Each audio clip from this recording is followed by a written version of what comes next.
In our initial consultations, it is almost impossible not to discuss the topic of running. Potential clients love it, hate it, used to do it, want to do it. Rarely do we actually introduce that topic. It's usually brought up by the client, typically in conjunction with the discussion of aging and injuries. Now, why this particular exercise? Well, the main reason is, like many topics that we discuss here on the Personal Edge Fitness podcast, running is tied up with so many myths. So we're going to prove Bruce right, because, baby, you were born to run, today on the Personal Edge Fitness podcast. Welcome to the Personal Edge Fitness podcast with Garrett Williamson. Health, wellness, exercise, nutrition, and a whole lot more. Got questions? Call us and leave a message at 251-278-EDGE or message us at Personal Edge Fitness on Facebook and Instagram, at Team PE on Twitter, or personaledgefitness.com. Good day and welcome to the Personal Edge Fitness podcast. Thank you so much for joining me. I want to tell you first, before we get into the topic of running, I'll let you know how to get in touch with the show. If you have any questions about this topic or any others, please contact us at, first and foremost, my email address at Garrett, Garrett, at personaledgefitness.com. That is also, obviously, our website, personaledgefitness.com, and our Facebook page, Personal Edge Fitness. You can also reach us at either one of our locations, at our Mobile location at 251-341-0927, or contact us at the Eastern Shore location at 251-651-0927. Love to help you with this topic or any others, or if you have any particular ideas or any myths you want dispelled about health, fitness, or wellness, I'd love to tackle the subject. Running. Now, why running? Now, that's interesting that I picked that exercise out of all others, but actually, to me, it's not. It's interesting to me how many times that's brought up in a consultation. It's almost every time, even if it's a brief, now I don't run, from a potential client, but I don't hear that about anything else. I don't hear that about cycling. I don't hear that about swimming. I don't hear it about, believe it or not, I don't hear it about weightlifting. Rarely, if ever, in 30 years of practice, have I ever had to talk anybody into weightlifting, to doing resistance training. But running is one that the majority of the time it is brought up by the client. It's not something that we typically ask a potential client, well, do you run? Is that something you're running? Is that do you want to go down that road? Especially in the initial consultation. We won't bring it no more than we would bring up the activity of skiing or cycling in a first consult, an initial consult. But running comes up, and I started to investigate this. Why do we hear so much about running? Why do I have clients, no matter whether they've done it before, they always seem to bring up running? And I found it mainly, it goes back to one of the main reasons I started the podcast was the myths associated with health, fitness, and exercise. Running is number one talked about exercise. Like I say, you don't hear about biking, swimming, lifting weights, even burpees. I don't hear a client coming in talking about, hey, look, I don't do burpees. Let's just start right there. I hear more people coming in saying, hey, listen, I don't run.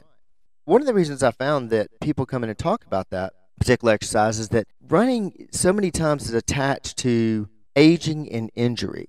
And I believe that's why so many of my clients, because the majority of my clients are coming in to see us, we do everything in health, fitness, and wellness that's not illegal, immoral, or fattening. As many of you know, we have multiple scholarships to our name. There's several reasons why people come to see us. But the majority of our population is general fitness.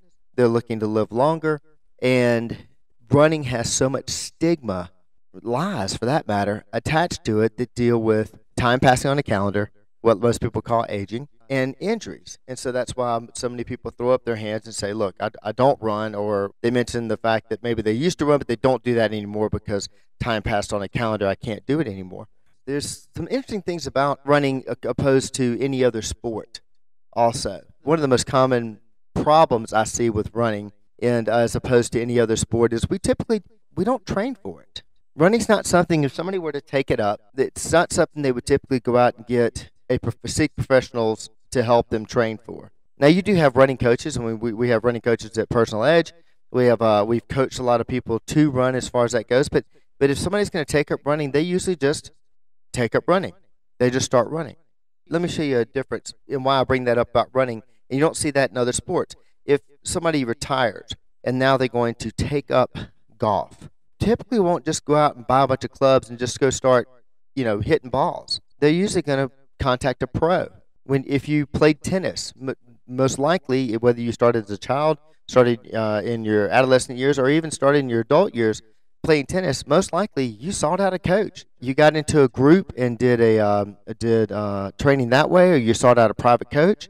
My Lord, if you're to go and take up fishing, most likely you're going to hire a guide. When it comes to one of the most popular exercises, if not the most popular exercise, running, we typically don't seek professionals when we do this particular activity. Yet, I told you, it is so common and it's so prevalent as an accepted exercise, as a fantastic exercise for that matter, but it's so on my potential clients' minds that they bring it up every time they come to my consultations.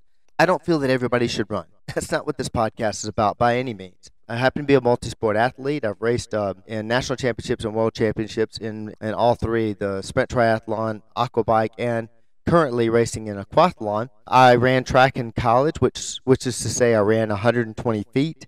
I was a pole vaulter, so I can't really say I was a runner. I used to make a joke about the fact that I loved everything about track and field except all the running. I liked the fact that I would do maybe 20 or 30 vaults in practice, and that was my day, so there wasn't a whole lot of running involved. It's not my favorite aerobic sport. My favorite aerobic sport happens to be swimming, and running and cycling are kind of neck and neck as far as that goes. So this is not something I'm trying to convince everyone to do. But I do want to dispel the myths associated with this particular exercise, especially the lies, the flat-out lies associated with this exercise and time passing on the calendar and injuries, or the fact that there's a certain time on the calendar that everybody has to stop this activity. And there's nothing farther from the truth. Now, hopefully you're still listening to the podcast. Could have turned it off right when you heard that I was talking about running because you don't like running. Well, there's nothing wrong with that. There's activities, exercises that I'm not a big fan of, that I don't particularly like to do myself. I train them. I teach other people to do them. I'm not against them, but it's not my cup of tea. It doesn't work for my head.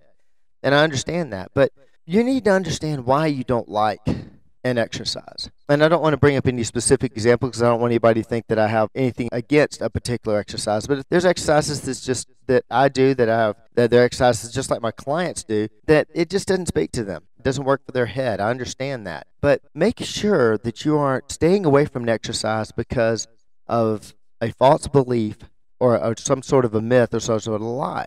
And when it comes to running, because I hear it so much, I hear it in almost every single consultation. First, ask yourself why. Why don't you like running? And let's make sure that the reason that you're staying away from this particular activity, or any activity for that matter, is based on truth, not on fiction. Was it because of bad fitness, exercise, or medical advice? Excuse me, as usual, I like to say this. I come from a medical family. I have a father that was a physician. That was a physician. I have a brother that is a physician. I have nothing against the medical community whatsoever. I'm using this strictly as an example, but Doc, it hurts when I do this. And the funny answer is, well, don't do that. We see it happen with running. We see it especially in the 70s and really into the 80s about Olympic lifting. Olympic lifting gained popularity during the beginning of the fitness craze in the 70s and 80s, and of course it has a resurgence recently.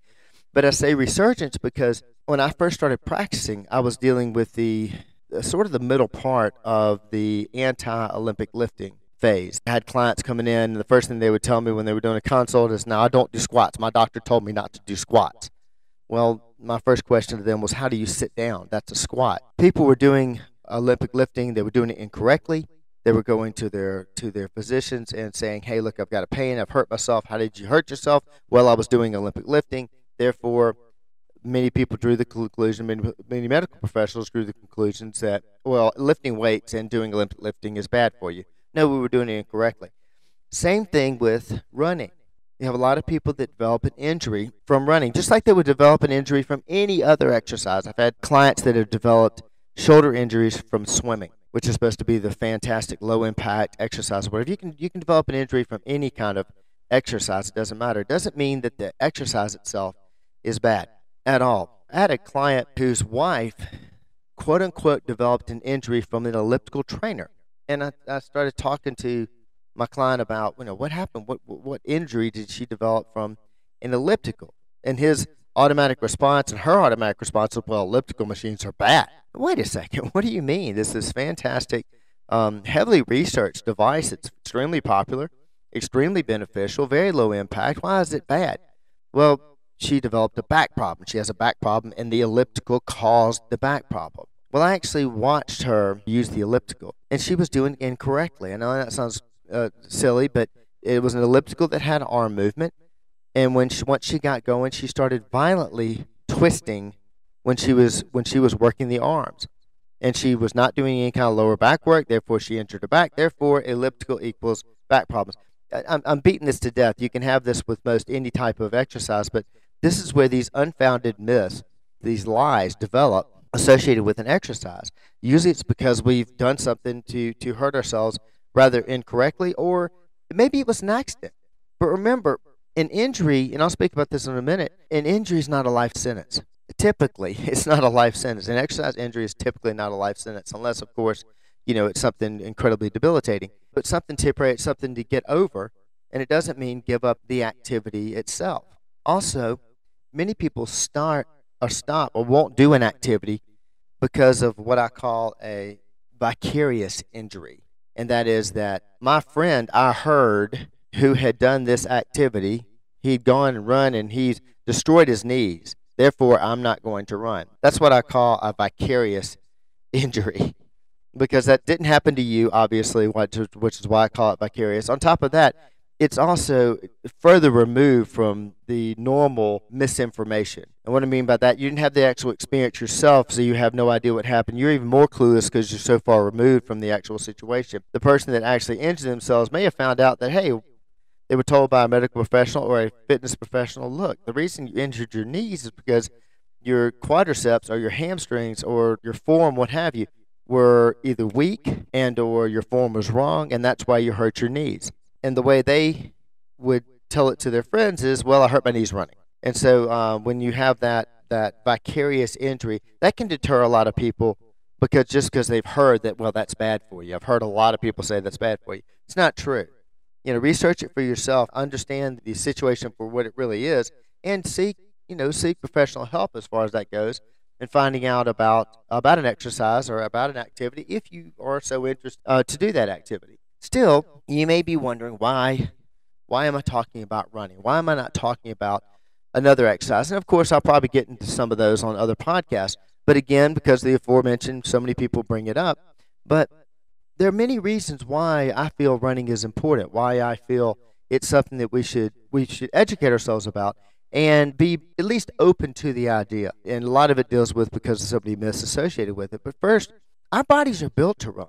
Now, most people don't know that there's been actual questions on whether or not we should run because whether or not it's good for us. No, our bodies are built to run. There are several studies dealing with the body's ability to run and the changes that have been made over time to the human body due to running and the fact that we have evolved as efficient runners. Chris Mcdougall covers a lot of this in his 2009 bestseller, Born to Run. Now, he's a big advocate of barefoot running, and that's not what I'm discussing today. I may save that for another podcast. That's a whole different topic. But he did some studies and found out that early fossil research indicated that early humans evolved to have distinctive leg bones and other characteristics that would have aided distance running. The research found that our ancestors who could run well dominated in getting food, and so therefore they were more likely to procreate, which is why I say that we've evolved as really good runners. Now, I found some interesting study. It was very, very recent. There's been lots of studies about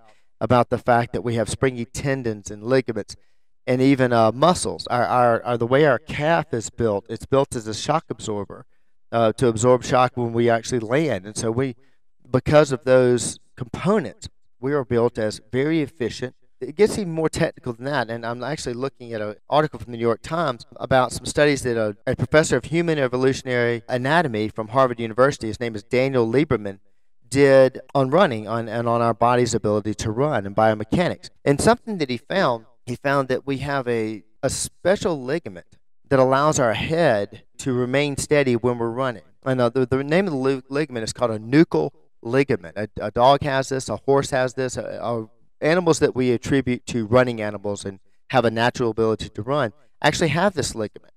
And whereas you watch a pig, you put a pig on a treadmill, which is something they actually did in the study, and you watch a pig run, they're very inefficient runners. Their head bounces up and down and moves around, whereas a horse can control the movement of its head and hold it still, focused on a point. A dog can do the same thing.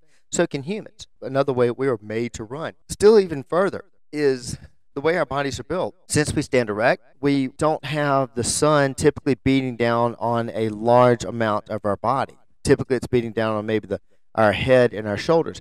Therefore, we don't take in as much heat as, say, another animal does. Like if you think of a dog or a horse, their total back is exposed to the sun. Therefore, it's going to take in heat. On top of that, we dissipate heat far more efficiently than the majority of animals. That's why you may have heard about this. Tribes do. The Tarahumara are known as efficient runners, but they also they develop their running because of a way to hunt. They would actually outrun an animal. Now, a dog or a gazelle or a horse may outrun you in the short run, but you can actually out-endurance any of those animals. And the reason being is your ability, the human body's ability to dissipate heat. A lot of animals can either breathe or cool off. They can't do both at the same time, whereas the humans can. So we are built to run. Our bodies are actually built to run, and they're built to run forever. And I'm going to go back to my old argument on that I've talked about so many times when it deals with anything that deals with age, that people believe we're supposed to stop doing things, quit being so active at a certain age. Well, at what age? I mean, what age does that shut down for everybody? There's no answer to that question. But we're built to, our bodies are built for this. They're built for that forever. Go back to listening to my podcast on a lot of aging, and I show you where we can regrow muscle at any age. Our bones can be maintained at any age. None of this should change because time passes on a calendar. One of the hindrances to running, biggest hindrances to running, is injury. And I actually have that in one of the reasons to run. And that's because most running injuries, terrible myths associated with running injuries. If you listen to my Good Enough podcast, this is a question I get, and it's typically about walking or running. If I'm speaking to an individual, typically not in a consult, they like to tell me, well, I walk. Their question is that good? Or I run, is that good? And what they're actually asking me is that good enough? And is that good enough to sustain all levels of fitness? No, it's not. It's not. It's good. Just like walking's not bad, running's not bad. Is it good enough? No, it's not good enough because we're not maintaining all the strength in the different muscles. And if you're running and doing nothing else, just because you're running and you may be thin does not equal fit by any means. The majority of injuries caused through running, especially running over time, are what we call overuse injuries. And therefore, most people say, well, the reason you can't continue to run because you keep banging on those joints and that becomes really bad for you. You know, your joints are being protected by your muscles. If you maintain the strength in your muscles, then you're going to maintain the cushion that's there to absorb the shock so it does not go into the joint or the bone. By running and not maintaining that strength, in other words, doing resistance training to hamstrings, to quadriceps, to glutes, to calf muscles, then those muscles will begin to atrophy. Doesn't matter how much you run, running is not a resistance exercise. It is a cardiovascular exercise, and especially if you've lost a lot of your body fat and got your body fat down to a very low amount because you run so much, then your body's going to start to burn muscle for energy. Now, you may look at yourself and say, well, I'm thin, I must be fit, I must be fine. No, most likely your muscles have atrophied, and therefore that's going to start adding pressure, adding impact to your joints, to your bones, to your back, to whatever injury that you may associate with damage to, especially your bones. With running, it's mainly because of atrophy in muscle and what we call overuse injuries. And like I said earlier, it's an injury. It's not a life sentence. Now, I have several examples of this. One is a fantastic, incredible marathon runner that we have. It's a client of ours, and actually she started with us. We knew her really well because of her running, because several of us run and knew her from the local running club. And she had not done resistance training, and she was looking at having to quit doing marathons. And it was due to the fact of an injury. And this really broke her heart. You know, running is very special to her. Like most runners, it's something extremely special to them because of not just what it does for their body, but what it does for their mind, which I'll get to in just a second. But she was looking at having to give up this lifelong love of running. And she came in and saw one of our athletic trainers who started her on a rehab program, started developing strength all over, not just in her legs, but all over her body. And she has since completed a marathon in every single state. She's still doing them today, and she not only is she doing her resistance training, she's also doing dynamic stretching. She's doing things to maintain her body, just like you would if you played basketball, just like you would if you played any other sport. She's maintaining those muscles. She's getting the right training that she needs so that she can continue to run. Now, I saw this personally. I actually had I have a medial meniscus tear. Why? Because I'm a certain age and those things just happen? No, it has nothing to do with that. It has to do with an injury. It has to do something I was doing incorrectly. I make mistakes just like everybody else does, and I happened to tear my medial meniscus. Again, it's an injury, not a life sentence. So what do I do? Well, I continue to develop the quadricep, the hamstrings, the glutes.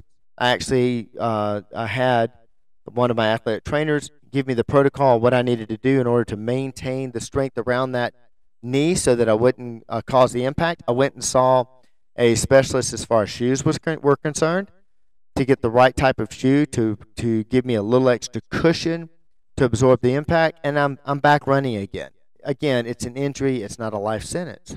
And as always, if you're interested in taking this up or getting back into it, maybe one of these myths sent you away from this exercise. Maybe one of these myths have kept you from doing it, but actually, gosh, I'd love to run a 5K. I mean, the number of road races there are around the world, not just in your city, not just in your state, but around the nation, around the world, it's amazing. I don't know of any other sport that has that many public events going on around the world of all different levels.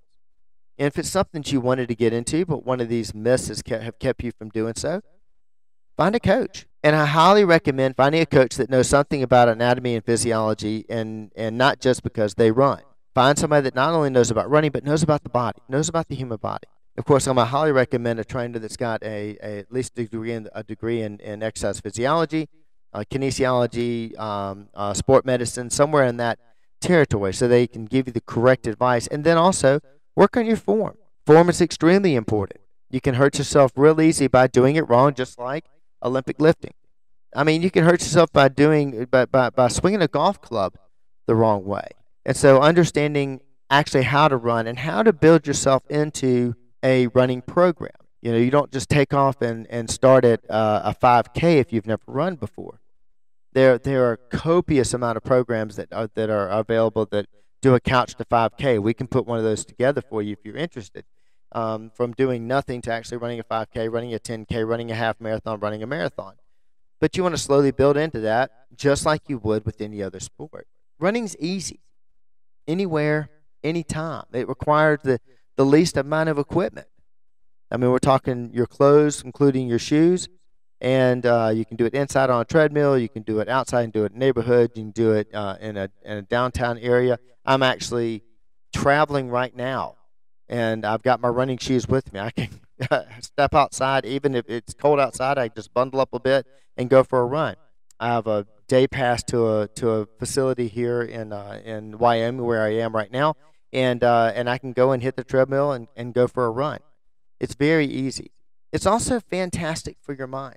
It is incredible for your mind. Running is the sport where our body releases endorphins. It's a natural morphine, actually. That's why you hear about the runner's high. It actually makes you feel better. I have a lot of people that the main reason why they run is they run for their head. It's the same reason I swim. I swim for the physicality of it, for training, but I do it also for my head. Probably the final reason I'll talk about, and that is results. If you're looking to maintain your weight, to burn extra calories, and to maintain a certain level of fitness, no, it's not the end-all, be-all, and cure-all by any means. No exercise is. Running is a fantastic place to start. No matter what, don't discount it. Don't stay away from it just because of the lies. Don't stay away from it just because of the myths. If you're interested in any more information on this topic or any other, please contact us at Garrett, Garrett, at personaledgefitness.com.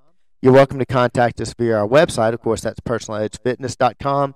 Our Facebook page, Personal Edge Fitness. Feel free to call us at either one of our locations, our Mobile location at 251-341-0927 or Eastern Shore at 251-651-0927. Running is a fantastic exercise. It's also one more tool that we use to help you maintain your level of wellness. Thanks for listening to the Personal Edge Fitness Podcast with Garrett Williamson.